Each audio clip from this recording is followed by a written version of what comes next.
Всем привет!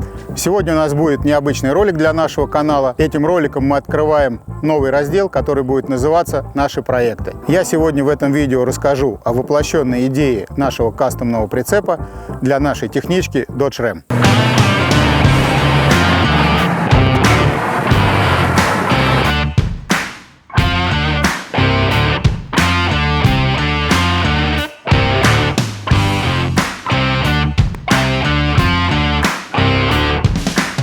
Мы давно вынашивали эту идею, еще со времен изготовления эвакуатора на базе Volkswagen Amarok в 2015 году. Будет служить, надеюсь, верой и правдой у нового собственника. Прощай, Amarok, служи долго и верно. У нас тогда остался кузов от этого Amarok, но из-за большого количества технических сложностей от этой идеи пришлось отказаться. И вот в 2019 году к нам обратился наш коллега с просьбой изготовить ему эвакуатор на базе Ford F350. В 2020 году буксир был готов.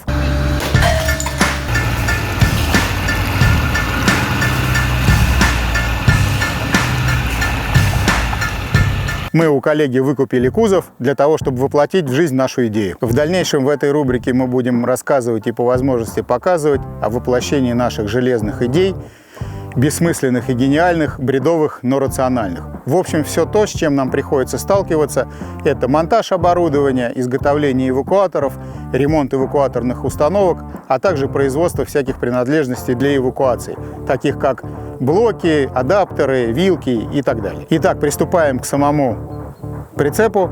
У нас есть кузов, но нет базового шасси. С выбором базового шасси у нас не было никаких сомнений. Мы изначально знали, что мы выберем прицеп от лидера этого сегмента, московского завода специальных автомобилей, МЗСА, многие его знают как производителя.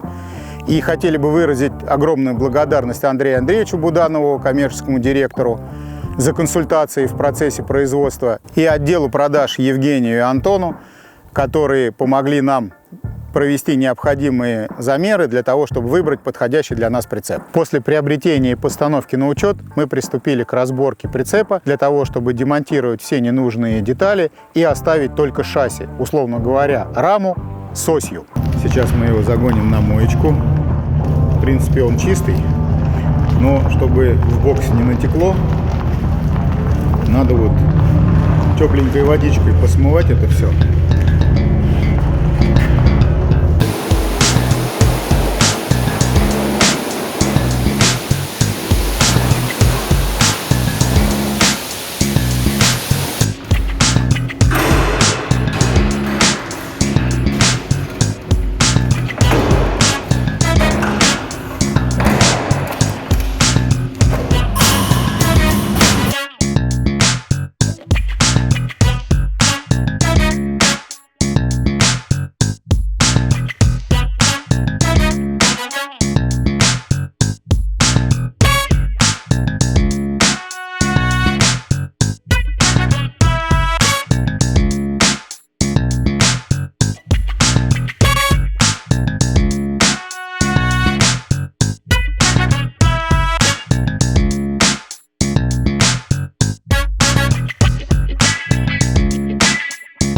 Разобрав прицеп с конструктором, мы определили, какие нам необходимо изготовить детали. Наш конструктор их нарисовал, мы их изготовили на своем производстве, после чего мы закрепили кузов к базовому шасси. Ставим бампер в сделанные посадочные места.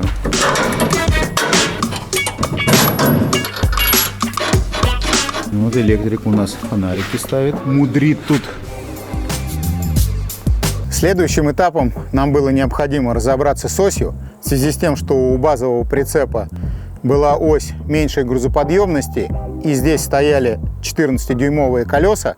Мы приобрели и установили другую ось с необходимой нам разболтовкой для того, чтобы новые колеса 20 диаметра гармонировали с нашим доджом.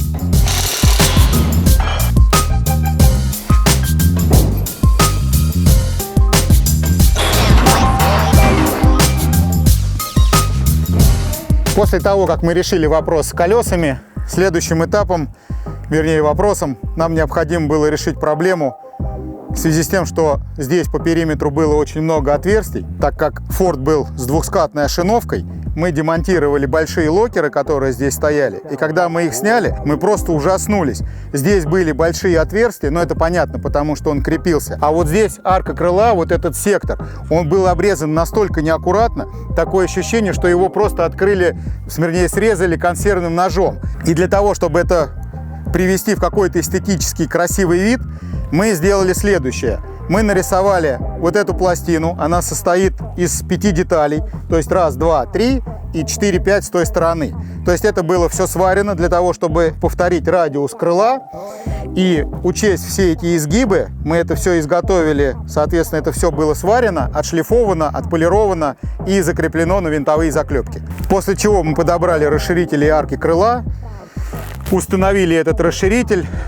Из подкрылков от грузового автомобиля мы сделали защиту, чтобы грязь не летела внутрь кузова. И были установлены боковые маркерные огни.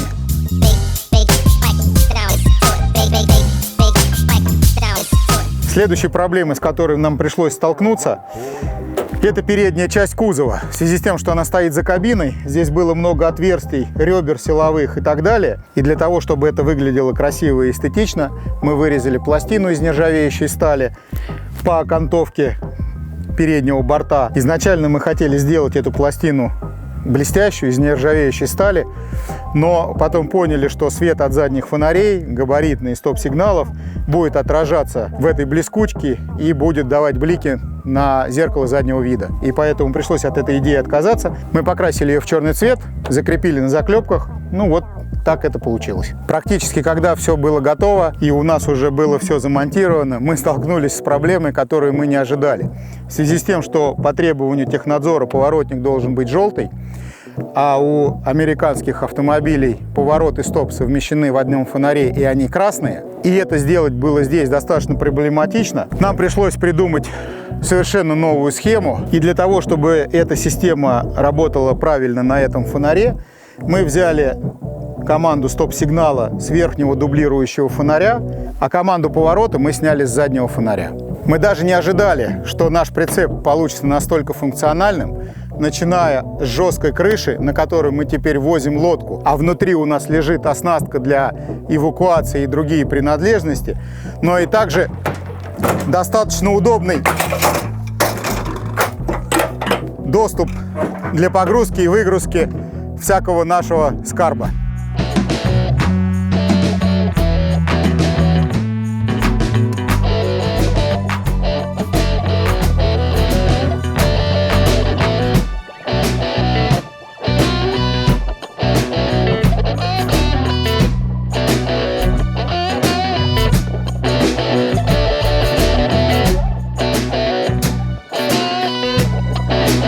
Друзья, это был наш первый обзор.